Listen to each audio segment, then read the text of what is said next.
the image of the elite institution has been completely debased. I'm joined now by Kathleen Stock, contributing editor at Unheard, also written in the paper today.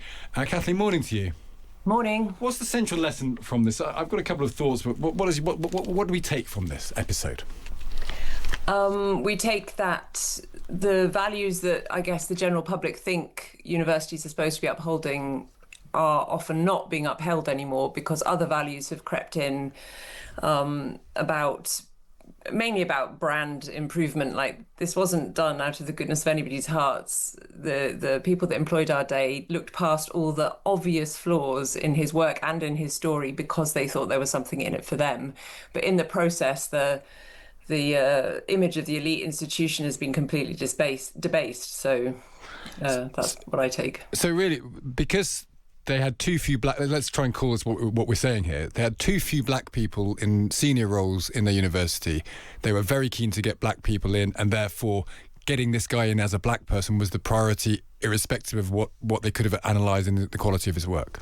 I don't think it's just that. It was the combination of aspects of his incredible story that was so attractive. It wasn't just that he was black. It was also that he was neurodiverse and that he hadn't spoken allegedly till he was 11 or learnt to read until he was 18. And that was led on every bit of press coverage about him. That was the story. I think his race was a secondary thing. The neurodiversity angle was huge because, of course, universities are full of people with diagnoses of neurodiversity. So I think it was more that he was just this incredible feel-good story, which thousands of people apparently fell for. And they thought, right, excellent, we're having some of that.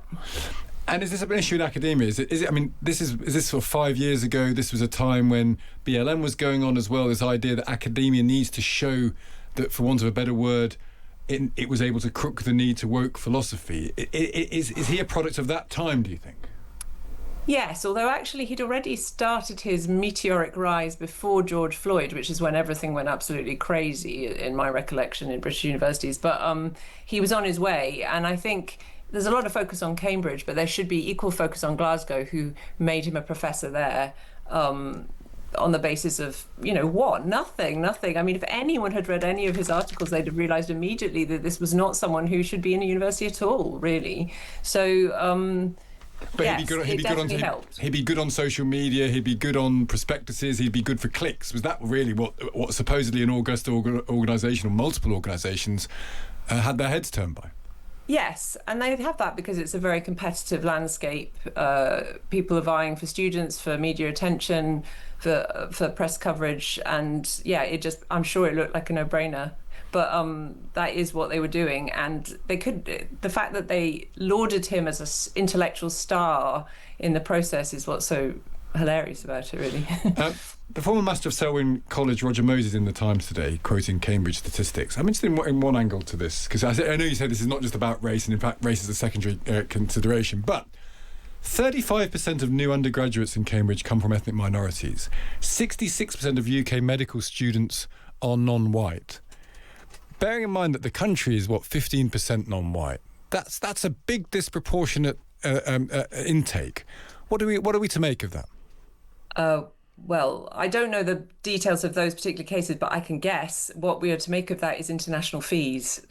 So, that the universities are completely strapped for cash. They are desperate for money. These are UK students. But these are UK students. Oh, these are UK students. These are UK students. So I'm just wondering, and look, some of it will be a good thing because historically, Cambridge, like many universities, will have been very, very white to the exclusion of people of colour. And I wonder whether there is now in the way that things go, the pendulum swing the other way. Is that a possibility, do you think? It's definitely a possibility. I mean, I read Roger's article and he said that we need to attend to exclusion of white working class people, and I'm sure that's true.